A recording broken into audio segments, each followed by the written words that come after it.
Assalamualaikum warahmatullahi wabarakatuh. Perkenalkan, nama saya Nurul Hikmah. NIM saya 1967141010. Saya dari kelas A, Prodi Ilmu Administrasi Bisnis, mata kuliah Sistem Informasi Manajemen.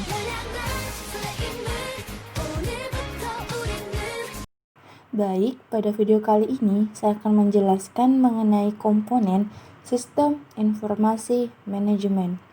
Nah, mari kita lihat materinya. Nah, yang pertama, apa sih sistem informasi?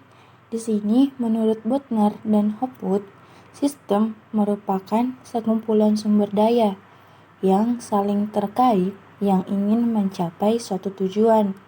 Sedangkan menurut Mulyadi, informasi adalah olahan data dalam bentuk yang dapat memberikan arti bagi penerima dan dapat dijadikan sebagai dasar pengambilan keputusan saat ini atau mendatang. Nah, kemudian dapat disimpulkan bahwa sistem informasi menyiratkan pengguna teknologi dengan komputer dalam organisasi atau perusahaan yang dapat menyediakan informasi bagi pihak-pihak yang membutuhkan dan pengguna. Baik, di sini saya akan menjelaskan mengenai 6 komponen sistem informasi. Pertama, yaitu komponen input. Di sini komponen input merupakan data yang masuk ke dalam sistem informasi. Input dari sistem informasi berupa data yang akan diolah oleh sistem ini. Nah, data dari sistem informasi dapat berasal dari luar organisasi, misalnya data penjualan.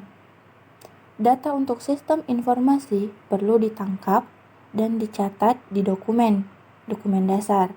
Dokumen dasar merupakan formulir yang digunakan untuk menangkap dari data sistem informasi.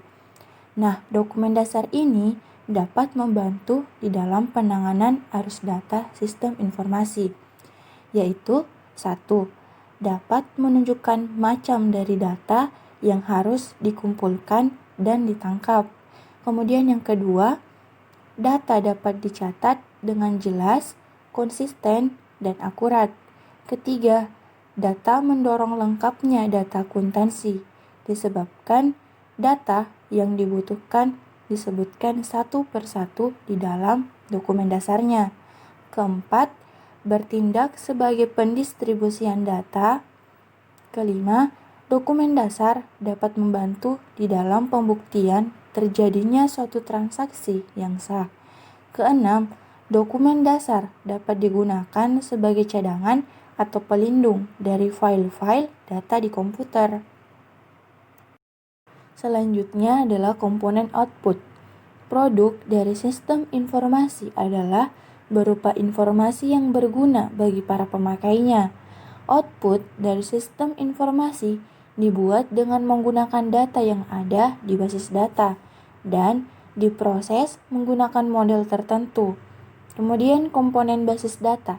Apa sih basis data? Basis data adalah kumpulan dari data yang saling berhubungan satu dengan yang lainnya, tersimpan di perangkat keras komputer dan digunakan perangkat lunak untuk memanipulasinya. Adapun terdapat 3 hal yang berhubungan dengan basis data, yaitu 1. Data itu sendiri yang diorganisasikan dalam bentuk basis data. Kedua, simpanan permanen untuk menyimpan basis data tersebut. Dan yang terakhir ketiga yaitu perangkat lunak untuk memanipulasi basis datanya. Kita lanjut ke komponen model. Model yang pertama digunakan di sistem informasi dapat berupa model logika yang menunjukkan suatu proses perbandingan logika atas model matematika yang menunjukkan proses perhitungan matematika. Nah, model kedua yang digunakan adalah model matematik untuk menghitung unit yang harus dipesan. Kemudian komponen teknologi. Komponen model teknologi merupakan komponen yang penting di sistem informasi. Tanpa adanya teknologi yang mendukung, maka sistem informasi tidak akan dapat menghasilkan informasi yang tepat waktu.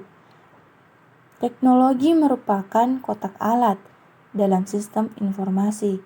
Teknologi digunakan untuk menyimpan dan mengakses data, menghasilkan dan mengirimkan keluaran, dan membantu pengendalian dari sistem secara menyeluruh. Nah, komponen yang terakhir yaitu komponen kontrol. Komponen kontrol ini digunakan untuk menjamin bahwa informasi yang dihasilkan oleh sistem merupakan informasi yang akurat. Sistem pengendalian atau kontrol sistem informasi dapat diklasifikasikan sebagai sistem pengendalian secara umum, general control system, dan sistem pengendalian aplikasi, application control system. Nah, pengendalian secara umum yaitu 1. Pengendalian organisasi, kedua, pengendalian dokumentasi, ketiga, pengendalian perangkat keras, keempat, pengendalian keamanan fisik, kelima, pengendalian keamanan data, dan yang terakhir keenam, pengendalian komunikasi.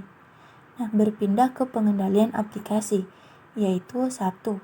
Pengendalian masukan, 2. Pengendalian proses, dan yang ketiga yaitu pengendalian kontrol. Sekian dari video ini, lebih dan kurangnya mohon dimaafkan. Thanks for watching guys. Wabillahi taufiq wal hidayah. Wassalamualaikum warahmatullahi wabarakatuh.